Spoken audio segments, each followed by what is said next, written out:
attention aux paroles que nous avons entendues, sinon nous allons nous tromper de chemin. La parole que Dieu a donnée par l'intermédiaire des anges s'est montrée vraie. Certains ne l'ont pas respectée, ils ne lui ont pas obéi, et ils ont tous reçu ce qu'ils méritaient. Alors nous, comment éviterons-nous cela, si nous passons à côté d'un salut si grand? Ce salut, c'est le Seigneur qui a commencé à l'annoncer. Puis ceux qui ont entendu parler de ce salut l'ont confirmé pour nous. Dieu lui-même a montré que leur parole était vraie par des signes étonnants, des faits extraordinaires et toutes sortes d'actions puissantes. Et Dieu a aussi montré cela en distribuant les dons de l'Esprit Saint, comme il l'a voulu. Jésus est mort pour tous les êtres humains. Nous parlons du monde qui doit venir. Ce n'est pas aux anges que Dieu a donné le pouvoir sur ce monde. En effet, il y a cette parole. Qu'est-ce que l'homme, ô Dieu, pour que tu penses à lui?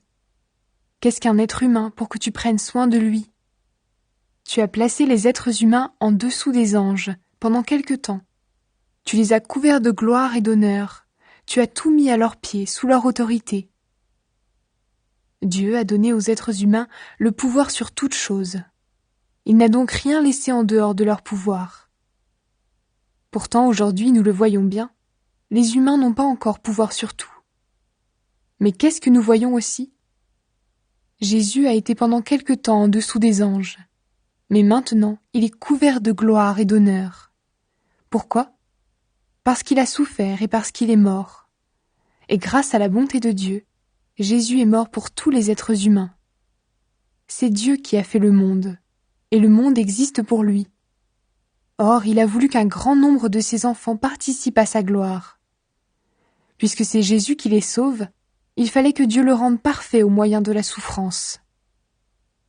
Jésus purifie les humains de leurs péchés.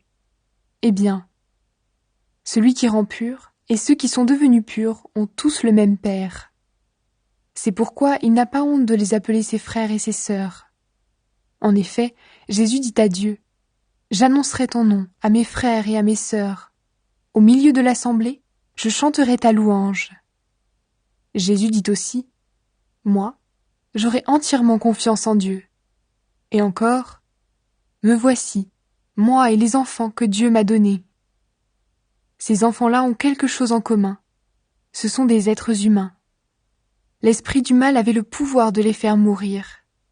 À cause de cela, Jésus lui aussi est devenu un être humain, pour enlever sa force à l'esprit du mal en mourant lui-même. Les gens étaient comme des esclaves pendant toute leur vie, parce qu'ils avaient peur de la mort. En mourant, Jésus les a libérés. En effet, il ne vient pas aider les anges, mais il vient aider ceux qui sont de la famille d'Abraham.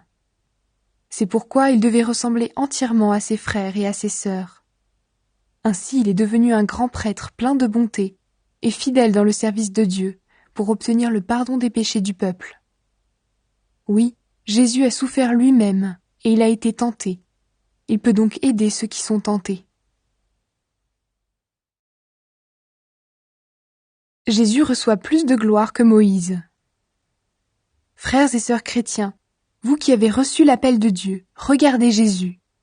Dieu l'a envoyé pour être notre grand prêtre, et c'est par lui que nous croyons. Autrefois, Moïse a été fidèle dans toute la maison de Dieu. De même, comme Moïse, Jésus a été fidèle à Dieu, qui a fait de lui un grand prêtre. Mais Jésus reçoit plus de gloire que Moïse. En effet, celui qui construit une maison est plus honoré que la maison.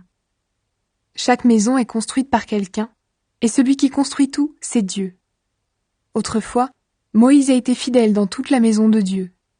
Il était un serviteur, et il devait être témoin de ce que Dieu allait dire. Mais maintenant, le Christ est fidèle comme fils, placé à la tête de la maison de Dieu. Sa maison, c'est nous, à une condition. Nous devons garder confiance et être fiers de ce que nous espérons. Dieu prépare le repos pour ceux qui croient. C'est pourquoi, comme l'Esprit Saint le dit, aujourd'hui, si vous entendez la voix de Dieu, ne fermez pas votre cœur comme autrefois, quand vous vous êtes révoltés contre lui. À ce moment-là, dans le désert, vous l'avez provoqué.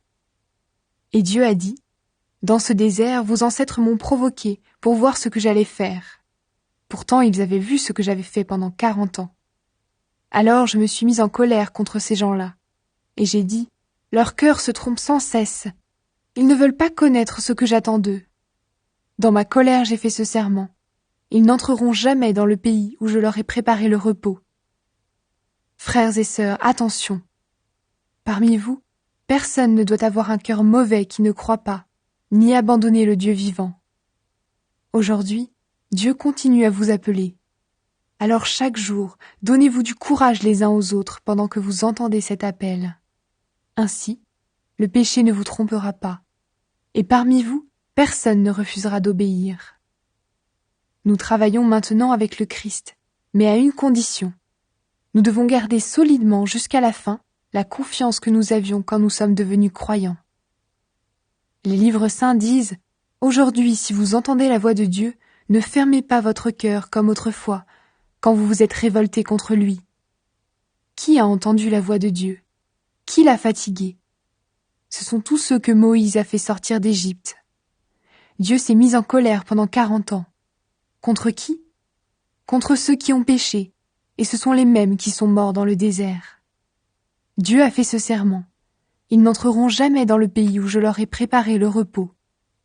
Pour qui a-t-il fait ce serment? Pour ceux qui n'ont pas obéi. Et en effet, nous voyons ceci. Ils n'ont pas pu entrer dans le repos de Dieu, parce qu'ils n'ont pas cru.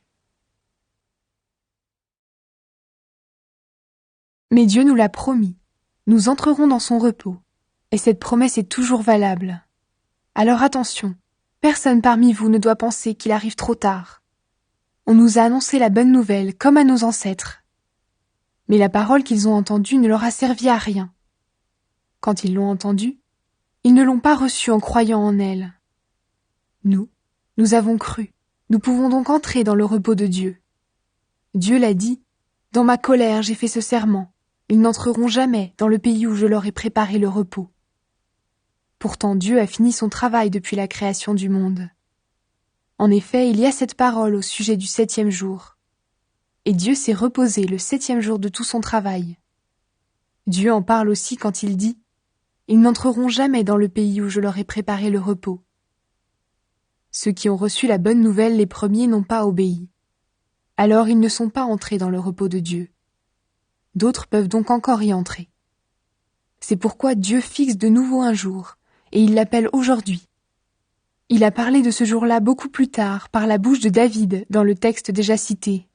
« Aujourd'hui, si vous entendez la voix de Dieu, ne fermez pas votre cœur. » Si Josué avait conduit le peuple dans le repos de Dieu, Dieu ne parlerait pas après cela d'un autre jour.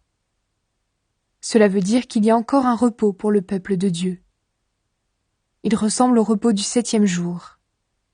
En effet, celui qui entre dans le repos de Dieu se repose lui aussi de son travail, comme Dieu s'est reposé du sien. C'est pourquoi cherchons de tout notre cœur à entrer dans ce repos. Ainsi, personne ne tombera en suivant le mauvais exemple de ceux qui n'ont pas obéi. La parole de Dieu est vivante, elle est pleine de force. Elle coupe mieux qu'une épée qui coupe des deux côtés. La parole de Dieu entre en nous en profondeur. Elle va jusqu'au fond de notre cœur, jusqu'aux articulations et jusqu'à la moelle. Elle juge les intentions et les pensées du cœur.